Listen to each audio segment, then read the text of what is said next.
ஒரு கல்யாண வீட்டில் மணமகனோட மனசை கலைக்க ஒரே ஒரு ஃபோட்டோ போதுமா?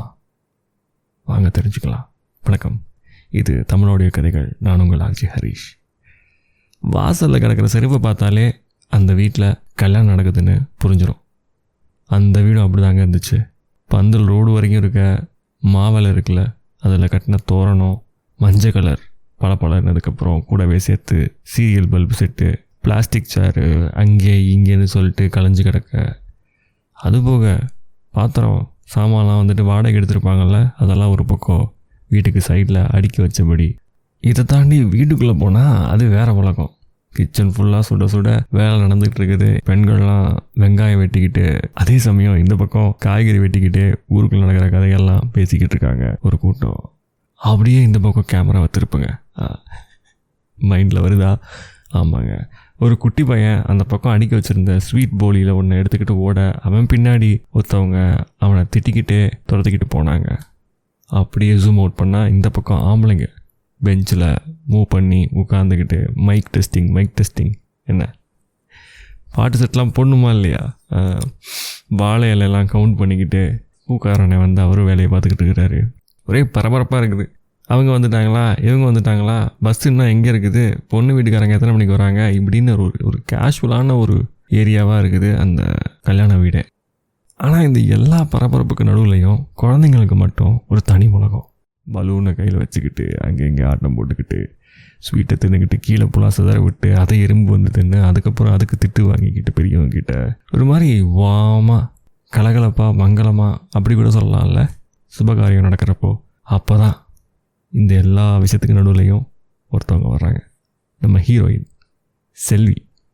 ஹீரோயின் தானா தெரியல, இப்போதைக்கு ஹீரோயின் வச்சுக்கோங்க. என்ன ஒரு நிமிஷம் உட்காராமல் அங்கே எங்கே ஓடிக்கிட்டே இருக்கிறாங்க வேகமாக. அதுக்கப்புறம் குறுக்காப்பில் இருந்த கண்ணாடியை பார்த்த உடனே நின்றுட்டு சேலையை இருக்க இடுப்பில் கட்டிட்டு, திருப்பியும் தன்னோட முடியை சரி செஞ்சுக்கிட்டு, பூவை நல்லா செட் பண்ணிக்கிட்டு, நெத்தியில் இருந்த பொட்டு கோணலாக போயிடுச்சுன்னு அதை தூக்கி வச்சுட்டு, கண்ணாடிலேருந்து புது பொட்டு எடுத்து சென்டராக வச்சுட்டு க்யூட்டாக ஒரு ஸ்மைல். மணிமாமாவை தேட வெளியே போகிறாங்க. அட, நம்ம ஹீரோ பேர் மணிமாறனுங்க. ஆனால் இவங்க வந்து மாமா, மணி மாமா அப்படின்னு தான் கூப்பிட்றது வழக்கம். ஏன்னா இவங்க தான் முறை பொண்ணாச்சே, முறை பொண்ணு மாமான்னு தானே கும்பிடுவாங்க. சரிதானே? அப்படி கூப்பிட்டா தானே சரி இல்லையா? சின்ன வயசுலேருந்தே நம்ம ஹீரோவை வாய் நிறைய மணி மாமான்னு கூப்பிட்டது மட்டும்தான் செல்விக்கு ஞாபகம் இருக்குது. மணி மாறனுங்கிறதே மறந்துடுச்சு. ஹீரோயின் வந்து முறைப்பொண்ணு முறைப்பையனை தேடுனா முறைப்பையன் வந்து ஆகணும்ல. ஃபஸ்ட் எபிசோடு வேறு காட்டணுமா இல்லையா? வாங்க வாங்க வாங்க, நம்ம மணிமாறன் அவரோட என்ட்ரி. வண்டியை வந்து நிப்பாட்டுறாரு. சவுண்டு கேட்குது வெளியே, புல்லட் சவுண்டு. என்ட்ரி ரொம்ப கேஷுவலாக இருக்குதுன்னு நினச்சிடாதீங்க. அவர் உள்ளே வரும்பொழுதே, மாறா அந்த ஒயரை பார்த்தியா, மணி ட்ரம் எடுத்துகிட்டு வாப்பா அப்படின்னு சொல்கிறேன். இந்த பக்கம் ஒரு அண்ணன் கத்த, தம்பி மோட்டர் இன்னும் ஓடவே இல்லை, சரி பண்ணணும், போய் பாருங்கள் என்னென்னு அப்படின்னு.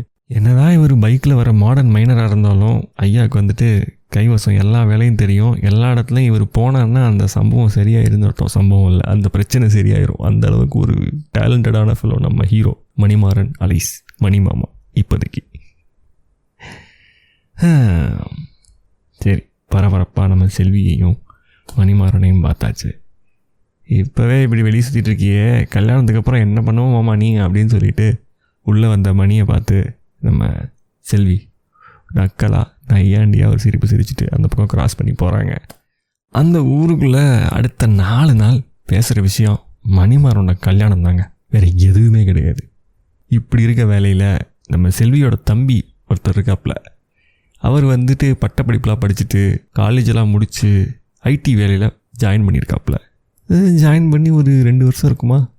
இருக்கும், 1 வருஷம் இருக்கும்.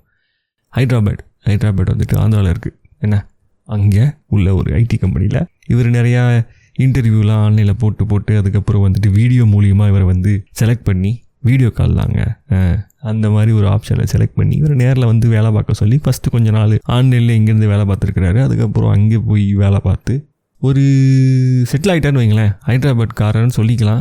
ஆஃபீஸில் ஒரே பரபரப்பான ஆளுன்னு சொல்ல முடியாது, ஆனால் ஒரு எனர்ஜெட்டிக்கான ஆள். கூட்டம் சேர்த்துக்கிட்டு எங்கே போனால் ஒரு க்ரௌடு புல்லர்னு சொல்லுவாங்கள்ல, க்ரௌட் புல்லர், அந்த மாதிரி ஒரு ஆள் நம்ம செல்வி அவங்களோட தம்பி.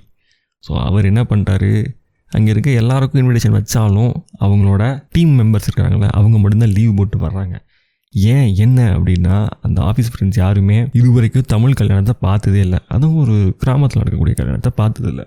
ஸோ பயங்கர எக்ஸைட்மெண்ட்டோட சரி ஓகே நாங்களாம் வரோம் அப்படின்னு சொல்லிட்டு அவரோட கொலீகு, அவரோட டீம் லீடரு எல்லாரையும் கன்வின்ஸ் பண்ணிடுறாரு. அவங்களாம் வந்துக்கிட்டு இருக்காங்க. அப்போ மாமா நம்ம ஆஃபீஸ் ஆளுங்களாம் வர்றாங்க, யாருமே நேரில் தமிழ் கல்யாணம் பார்த்தது இல்லையா, அதனால தான் வர சொல்லியிருக்கேன் மாமா அப்படின்னு சொல்கிறாரு. மணி மாமாவும் எத்தனை பேர்ரா, 4 பேர் மாமா அப்படின்னு இவர் பதில் சொல்ல, நம்ம ரவியனை விட்டு பிக்கப் பண்ணிட்டு வர சொல்கிறா அப்படின்னு நம்ம மணிமாறன் சொல்ல, மாமா நான் அவர் ஏற்கனவே சொல்லி அனுப்பிச்சி விட்டேன், இந்த பாருங்கள் இவங்களாம் தான் வர்றாங்க அப்படின்னு சொல்லிட்டு நம்ம தம்பி சேது, செல்வியோட தம்பி பேர் சேது, சொல்ல மறந்துட்டேன்ல கேட்டுக்குங்க, வாட்ஸ்அப் எடுத்துகிட்டு வந்துட்டு ஃபோட்டோ காட்டுறாரு.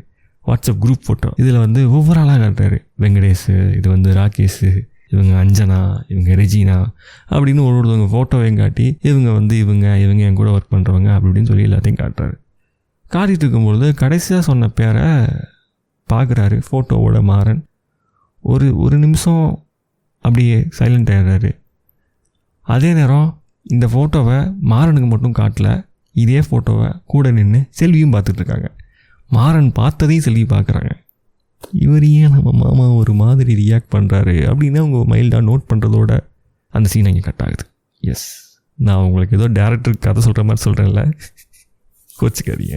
ரொம்ப நாள் கழிச்சு நான் சீரிஸ் திருப்பி ஸ்டார்ட் பண்ணுறேன்னா எனக்கு வந்து என்ன ஃப்ளோவில் நம்ம போகிறோன்னே எனக்கு தெரியல. ஆனால் அது ரொம்ப நாளாக பெண்டிங்லேயே போயிட்டுருக்குது. ஸோ இதை நல்லபடியாக தொடங்கி வச்சிடணும் அப்படின்னு சொல்லிட்டு தான் ஒரு முடிவோடு வந்து நான் ரெக்கார்ட் பண்ணிகிட்டு இருக்கிறேன். கோச்சிக்காதீங்க, உங்கள் வீட்டு பிள்ளையானே மன்னிச்சிருங்க. Okay, this RJ Haris is your brother or your anna or your thambi. Okay, take care. எங்கே விட்டேன் ஃபோட்டோ காட்டுறாரு. அங்கே அவங்க பார்க்க, இந்த பக்கம் நம்ம மாறன் பார்க்க, டக்குன்னு அந்த அமைதியை பிரேக் பண்ணுறதுக்கு மாறன் உடனே கேட்குறாரு, 4 பேருன்னு சொல்கிற, பெரிய வண்டி தானே அனுப்பிச்சிருக்கிற, அந்த வண்டி தானே சாவி கொடுத்துருக்குற அப்படின்னு கேட்குறாரு. உடனே என் தம்பி சேது, செல்வியோட தம்பி சேது, ஆமாம் மாமா அப்படின்னு சொல்லிடுறாப்புல. அடுத்த 1/4 மணி நேரத்தில் வந்துடுறாங்க. யார்? நம்ம சேது தம்பியோட கூட வேலை பார்க்குறவங்க எல்லாரும். எஸ், நம்ம ரவி அண்ணன் வந்து காரை நிப்பாட்ட ஒவ்வொரு ஆளாக இறங்குறாங்க அவங்களோட லக்கேஜோட. ஏன்னா 4-5 நாள் நடக்க போகுது இல்லை, அதனால எல்லாம் வேணுமா இல்லையா, சாமான்லாம் கொண்டு வரணுமா இல்லையா, எல்லாம் வேறு ஊருக்காரங்க வேறு. அதில் 2 பேர் மலையாளக்காரங்க, 2 பேர் ஆந்திராக்காரங்க. சொல்கிறேன் பொறுமையாக சொல்கிறேன், வாங்க இப்போ தானே ஃபஸ்ட் எபிசோடு, பொறுமையாக போகலாம். இவங்க இந்த பக்கம் முன்னாடி வந்து இறங்கிட்டு இருக்கும் பொழுது பின்பக்கமாக இருந்து ஒரு குரல் வருது, சாப்பாடு ரெடி, வாங்க அப்படின்னு ஒரு சவுண்டு கேட்குது. கரெக்டாக இவங்களும் உள்ளே வர்றதுக்கு உள்ளே இருக்கிறவங்களும் சாப்பிட எந்திரிச்சு போகிறாங்க. இவங்களையும் உடனே சாப்பிட கூப்பிடலாம் அப்படின்னு சொல்லிட்டு சாப்பிட கூட்டிகிட்டு போகிறாங்க. நம்ம மணிமாறன் ஆல்ரெடி அவரும் அங்கே போய் உட்காந்து பந்தியில் சாப்பிட்டுட்ருக்காரு. ஏன்னா அவர் மத்தியானத்துலேருந்து சாப்பிடவே இல்லை பாருங்கள், ஃபுல்லாக வேலை பார்த்துட்டு இருக்கார். அவர் கல்யாணத்துக்கு அவர் தான் வேலை பார்க்குறாரு. வரேன். அன்றைக்கி ராத்திரி என்ன டின்னர்னா, இட்லி, தக்காளி துவையல், போலி. அதான் சொன்னேனே முன்னாடி, சின்ன பசங்க போலியை தூக்கிட்டு ஓடுனானுங்க, அந்த போலி இல்லை, அந்த செட்டில் இருந்து எல்லாருக்கும் கொடுக்கக்கூடிய அன்றைக்கி நைட்டுக்கு வச்சுருந்த அந்த போலி, அதுக்கப்புறம் மசால் தோசைன்னு சொல்லிட்டு பட்டை கிளப்புறாங்க. எல்லாரும் கலகலன்னு பேசிக்கிட்டு சிறப்பாக சாப்பிட்டுட்டு இருக்கும் பொழுது ஒரு விஷயத்த நம்ம மணிமாறன் ரியலைஸ் பண்ணுறாரு. சாப்பிட்டு முடித்தோடனே கைகள் இடத்துல பந்தக்காரனை வந்து கரெக்டாக கேட்குறாரு. இவர் ரியலைஸ் பண்ண விஷயத்த பந்தக்காரனை கேட்குறாரு, தம்பி நாளைக்கு எத்தனை பேர் சாப்பாடு அளவு என்ன இதுதானா, இல்லை இன்னும் ஒரு 100 இலை சேர்த்துக்கவா அப்படிங்கிற மாதிரி கேட்குறாரு. ஏன்னா இதைத்தான் மணிமாறன் யோசிச்சுட்டு இருந்தாரு. நாளைக்கு ஒரு கூட்டம் வருது, அதாவது அவரோட அம்மாவோட சொந்தம் கொஞ்சம் பேர் வர்றாங்க, அதெல்லாம் சேர்த்து பார்த்தா ஒரு கணக்கு சொல்லணுமா இல்லையா சாப்பாட்டுக்கு அப்படின்னு அவர் யோசிச்சுக்கினே சாப்பிட்டு முடிச்சு கை கழுவும் பொழுது அந்த பந்தக்காரனு கேட்டோன்னே 25 போதும்னே அப்படின்னு சொல்லிட்டு இந்த பக்கம் கை துடைக்க வச்சுருந்த துணியை தொடச்சிக்கிட்டே வெளியே வந்து அக்கடான்னு உட்கார்றாரு. அங்கே கல்யாணம் நடக்கிற வீடு இருக்குல்ல, வெளியே மஞ்சள் பெரியுது, அந்த ஆர்ச்சி வச்ச ஏரியா மஞ்சள் பெரிஞ்சிக்கிட்டு இருக்குது. இந்த பக்கம் டின்ன இருக்குது, நல்லா சிலுன்னு காற்றடிக்குது. ராத்திரி வானம் அப்படியே நல்லா நட்சத்திரம்லாம் ஜொலிக்க அந்த பக்கம் ஒரு நிலா தெரியுது. அதை அப்படியே பார்த்துக்கிட்டு இருக்க பொழுது அண்டா குண்டாலாம் எடுத்து வச்சுக்கிட்டு இருக்காங்க. இந்த பக்கம் சிறுவண்டுகள்லாம் ஆட்டம் போட்டுக்கிட்டு இருக்காங்க. தூரத்தில் நாய் குலைக்குது, கோயில் மணி அடிக்குது. இதெல்லாம் ஒரு செட்டாக நடந்துக்கிட்டு இருக்கும்பொழுது நம்ம ஆள் வானத்தை பார்த்துட்டு கொஞ்சம் அப்படி சாப்பிட்டு முடிச்சு திருப்தியில் ரிலாக்ஸ் ஆகுறாரு. ஏன்னா அன்றைக்கி வேலை முடிஞ்சிச்சு, அடுத்து நாளை காலையில் போய் பண்ண வேண்டிய வேலை தான் இருக்குது, கொஞ்சம் ரிலாக்ஸ் பண்ணலாம் அப்படின்னு அமைதியாக அந்த திண்ணையில் அப்படி காலை விரித்து உட்கார்றாப்புல. பக்கத்து வீட்டுக்காரனே பால் வாங்க கிராஸ் பண்ணுறாரு அந்த வீட்டை. என்ன மாப்பிள்ள தனியாக உட்காந்துருக்க அப்படின்னு அவர் நக்கலாக கேட்க, சும்மா மாமா உள்ள கொஞ்சம் சூடாக இருக்குது அப்படின்னு நம்ம ஹீரோ பதில் சொல்ல, இன்னும் 4 நாள் தான் இந்த தனிமைலாம், அதுக்கப்புறம் கிடைக்காது, நல்லா இருந்துக்க மாப்ள அப்படின்னு சிரிச்சுக்கிட்டு அவர் பாடு பால் வாங்க போயிடுறாரு. ஐரணி இல்லை? சரி சரி சரி, நான் ரொம்ப நிறையா நான் முடிஞ்ச அளவுக்கு தமிழ்லேயே சொல்கிறேங்க, முயற்சி பண்ணுறேன். ஓகே. 6 அமரம் உட்காந்து வானத்தை பார்த்துட்டு இருக்கும் பொழுது நம்ம மணிமாறனுக்கு ஒரு எண்ணம் வருது. அந்த ஃபோட்டோவில் பார்த்தது உண்மையாலே அவதானா? பின்னாடி அப்போ யாரோ நடந்து வர சத்தம் கேட்குது, யாரோ நிற்கிறாங்க, அது மட்டும் தெரியுது. ஒன்று இங்கே இந்த கோலத்தில் நான் பார்ப்பேன்னு நினைக்கல அப்படின்னு அந்த வந்து நின்னவங்க சொல்கிறாங்க நம்ம மணிமாறனை பார்த்து. கட். அடுத்த பகுதி வர்ற வாரம் வெள்ளிக்கிழமை ராத்திரி 9 மணிக்கு. மறக்காமல் சப்ஸ்கிரைப் பண்ணிடுங்க. அப்போ தான் அடுத்த வாரம் உங்களை சந்திக்க முடியும். மீண்டும் சந்திப்போம். நன்றி.